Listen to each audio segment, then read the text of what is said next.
Bismillahirrahmanirrahim. Alhamdulillahirabbil alamin. Allahumma shalli wa sallim ala sayyidina Muhammad wa ala alihi wa sahbihi ajmain. Rabbi shrah li sadri wa yassir li amri wa hlul 'uqdatam min lisani yafqahu qawli wa saddid lisani wa hdi qalbi bi haqqi sayyidina Muhammadin sallallahu alaihi wasallam.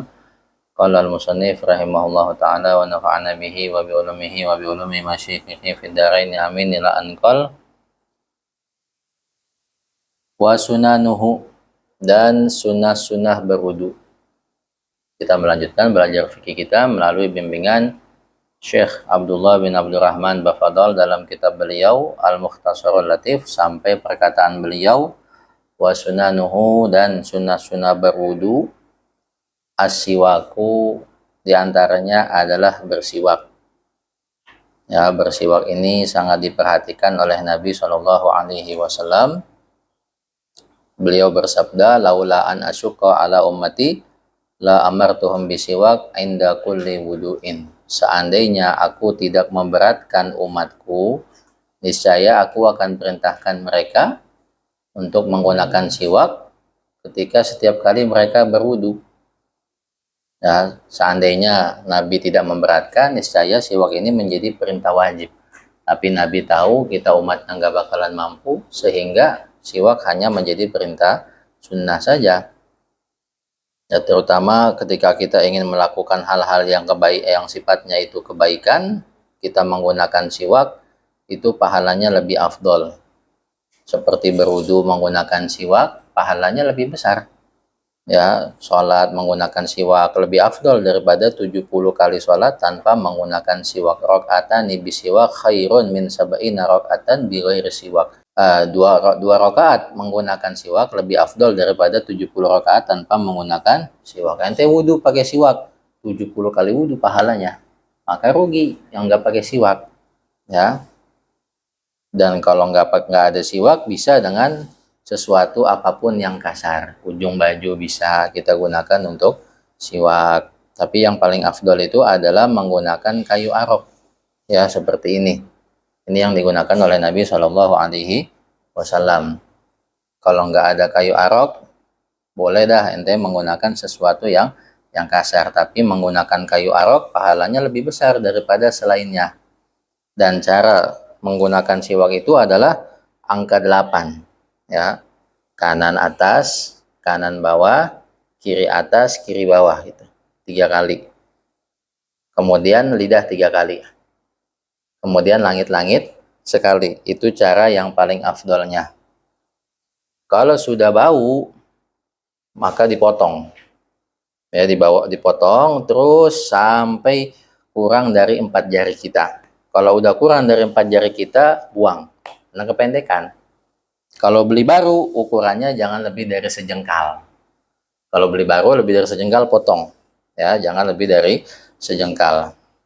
Jadi paling besar itu di bawah sejengkal. Paling kecil kurang dari 4 jari. Sunnah megangnya 3 jari di atas jempol. 3 jari di atas nih. Megangnya, sunnahnya telunjuk, jari tengah, jari manis di atas. Jempol sama kelingking di bawah. Ini makanya.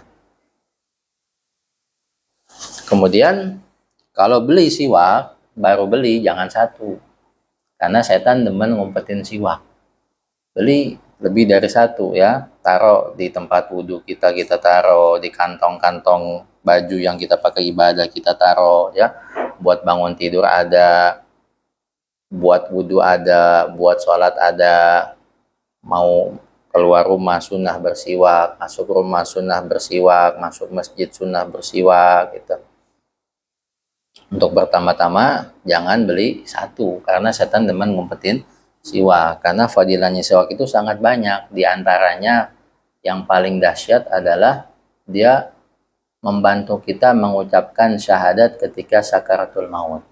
Dan sakaratul maut kita dimudahkan sama Allah Ta'ala. Di antara fadilahnya siwak, memudahkan ruh kita ketika dicabut oleh malaikat Israel. Dia akan mencabut ruh kita perlahan, dengan lemah lembut, dan juga mengingatkan kita untuk mengucapkan syahadat ketika datang ajal kita. Jadi orang yang pakai siwak insya Allah matinya husnul khotimah gitu. Makanya setan nggak mau kita mati husnul khotimah. Ya, dibikin kita lupa sama siwak, dibikin gengsi, dibikin kita itu malas menggunakan siwak, bahkan kadang suka ngumpetin siwaknya kita. Itu kata Habib Hasan Asyatiri rahimahullah taala, orang pada nggak malu di mulutnya ada rokok, tapi malu kalau di mulutnya ada siwak. Padahal rokok nggak ada pahalanya, tapi siwak ada pahalanya. Kalau kita udah kecanduan sama rokok, ya imbangin dengan siwak biar Allah ridho. Sayyidina Umar pernah dapat kabar dari pasukannya bahwasanya mereka menerima kekalahan. Sayyidina Umar nggak bilang persenjataan apa yang kurang. Apakah personil kita kurang? Beliau nggak nanya begitu. Tapi yang ditanya sama Sayyidina Umar, sunnah Nabi Muhammad yang mana yang kalian tinggalkan? Ketika sholat berjamaah dilihatin safnya satu persatu, di antara sahabat ada yang nggak menggunakan siwak. Ada yang meninggalkan siwak. Gara-gara ente nih kita kalah. Gara-gara ente ninggalin siwak kita kalah. Akhirnya dikasih siwak, dia menggunakan siwak, besoknya menang. Itu. Nah sekarang kenapa muslimin tertindas, kenapa muslimin dizolimin? Ya karena musliminnya jauh daripada ajarannya Nabi Muhammad SAW. Itu ninggalin siwak kalah. Sekarang bukan ninggalin yang sunnah lagi, yang wajib banyak yang ninggalin. Ya, bagaimana nggak mau kalah? Karena muslimin sendiri jauh daripada ajaran Nabi Muhammad SAW. Jadi kalau pengen Allah kasih kemenangan, pertolongan, keberkahan, ya jangan jauh-jauh dari ajarannya Nabi Muhammad. Ya, jadi orang yang takwa sama Allah, pasti Allah berikan pertolongannya. Walhasil jangan kita nggak pakai siwak. Beli siwak udah banyak di toko-toko minyak wangi dan harganya juga murah meriah. Keadilannya luar biasa. Kemudian yang kedua, summa tasmiyatu, kemudian membaca basmalah. Minimal bismillah. Sebelum wudhu sunnah kita membaca basmalah minimal bismillah. Wa ghaslul kaffain, kemudian membasuh kedua telapak tangan. Sunnah kita mencuci kedua tangan kita sebelum kita berwudhu. Summal matmadatu, kemudian berkumur-kumur, wal istinsyaku, dan memasukkan air ke dalam hidung, wal istinsaru, dan mengeluarkan air daripada hidung. Jadi afdolnya masuk kumur-kumur sama masukin air ke hidung itu dijadikan satu. Sunnahnya dengan tangan kanan. Ya, sekaligus sunnahnya. Itu. Nanti keluarinnya sunnah tangan kiri. Boleh juga ya sebagian dulu. Misalnya ambil air sebagian kumur-kumur, sisanya kita hirup. Boleh, tapi afdolnya langsung. Itu nanti buangnya sunahnya tangan kiri. Boleh berbarengan atau boleh kumur-kumur dulu baru sisanya buat hidung. Wataslisu, dan juga mentiga kalikan basuhan. Sunahnya tiga kali, wajibnya sekali. Wa mashu jami'ir ras, dan mengusap seluruh kepala. Yang wajibnya kemarin hanya sebagian. Mengusap seluruh kepala, bagaimana caranya? Letakkan jempol kita di sini, kemudian taruh ujung jari kita di sini, di disketnya manusia, di tengah ubun-ubun, kemudian tarik ke belakang dan balikin lagi. Ini satu. Tapi kalau yang rambutnya botak, nggak sunnah dibalikin lagi gitu. Cukup sekali aja, nggak sunnah dibalikin. Atau rambutnya sangat panjang, maka cukup sekali aja, nggak sunnah dibalikin lagi karena nggak ada manfaatnya. Yang kena tetap yang atas. Gitu ya. Jadi sunnahnya seluruh kepala, wajibnya sebagian. Nah, kalau di sini mengusap nggak perlu ada genangan. Cukup kita basahin tangan kita, kalau kepala usap itu ke belakang, kemudian tarik lagi ke depan. Begitu 3 kali. Itu afdolnya. Karena ada ulama yang mengatakan, berpendapat kepala itu wajib seluruhnya. Kalau Imam Syafi'i kan meskipun hanya sehelai rambut, sebagian rambut boleh. Tapi ada sebagian ulama dari mazhab lain yang mengatakan wajibnya seluruh kepala. Supaya semua ulama bilang wudhu kita sah, ya itu kita usap seluruhnya. Kemudian summal udzunaini wasimakhain, kemudian mengusap kedua telinga dan kedua lubang telinga, yang zahir dan yang batin. Kalau yang batin itu yang sejajar dengan wajah.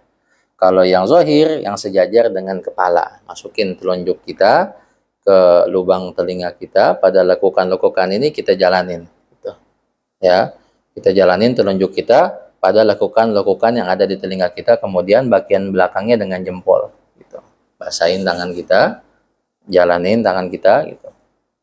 Lakukan itu sebanyak 3 kali. Wa takhlilul lihyatil kasifah, dan mensela-sela jenggot yang tebal. Yang tebal itu yang nggak kelihatan kulitnya dari jarak berbincang. Umpamanya dari jarak semeter kita ngobrol sama dia, kulit dagunya nggak kelihatan, berarti itu tebal.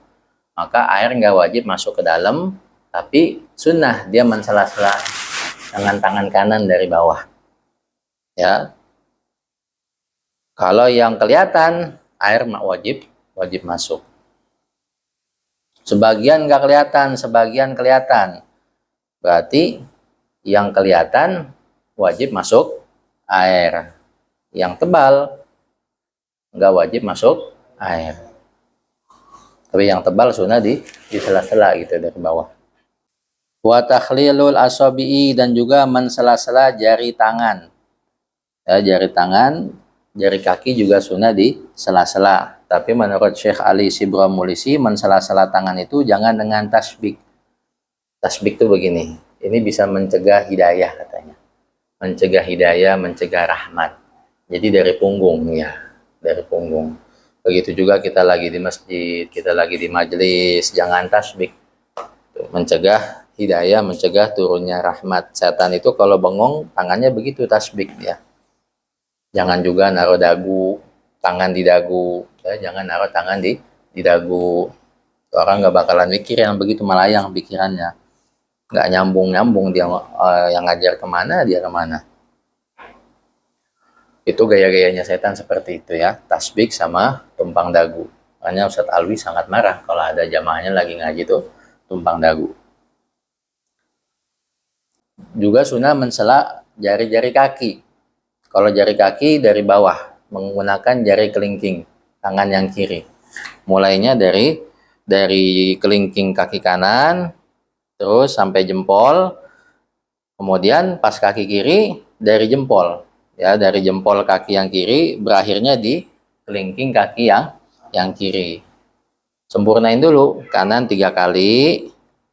Ya, setelah itu baru pindah ke kaki yang kiri dari jempol sampai ke kelingking. Sunnah mendahulukan bagian yang kanan atas bagian yang kiri pada basuhan tangan dan kaki saja. Jadi kanan ini sama kaki, sunnah kita dulu yang kanan dulu, beresin dulu yang kanan 3 kali. Ya, jangan satu, tapi selesaikan dulu kanan 3 kali, baru pindah kiri 3 kali. Begitu juga dengan kaki, kanan dulu 3 kali, baru pindah ke kiri. Tapi kalau yang bisa digabung, bisa dibarengin, maka nggak perlu mendahulukan yang kanan. Misalnya wajah, ya bisa digabungin.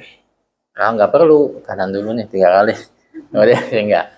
Gitu. Atau telinga, kan bisa digabung dia, maka nggak sunnah, sunnahnya dibarengin gitu. Tapi kalau tangan sama kaki nggak bisa kita barengin, bagaimana kita ya, bisa terbang ya lompat.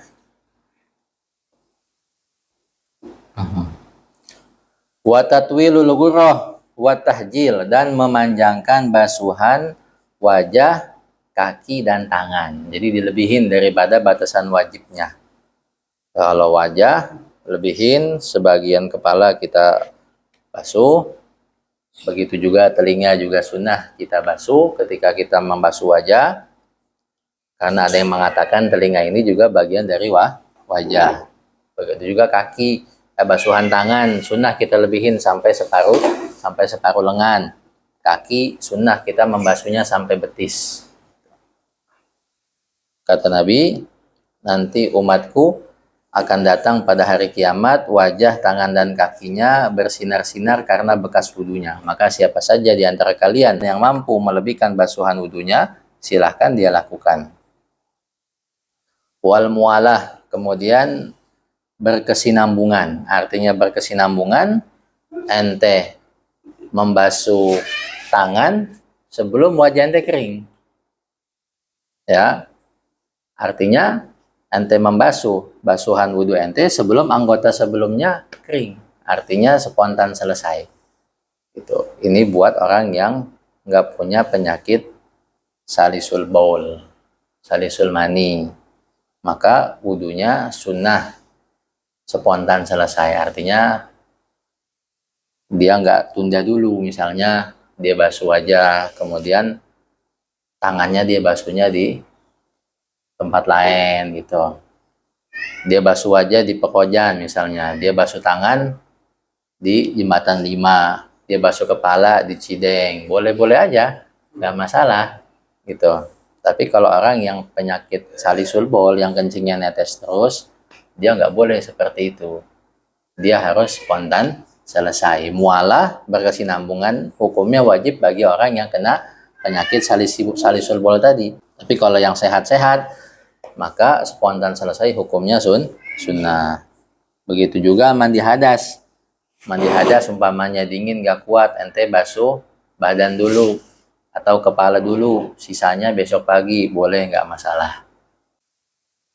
Kemudian watarkul isti'anati fi sobbi, dan tidak meminta tolong dalam menuangkan air. Bagusnya nggak minta dituangin sama orang gitu.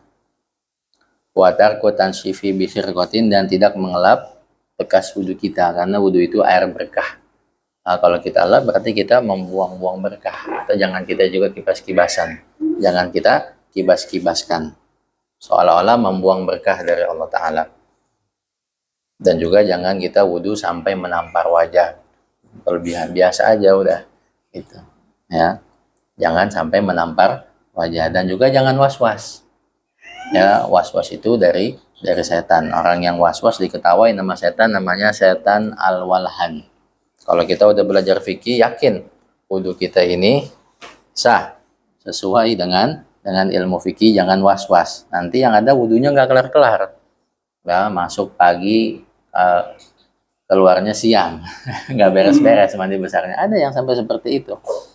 Ya, nah itu sunnah-sunnah wudhu hendaknya kita amalkan agar wudhu kita semakin sempurna dan pahalanya semakin besar dari Allah Subhanahu wa Ta'ala. Wallahu a'lam. Sallallahu alaihi wasallam Muhammadin wa ala alihi wasallam. Alhamdulillahirabbil alamin.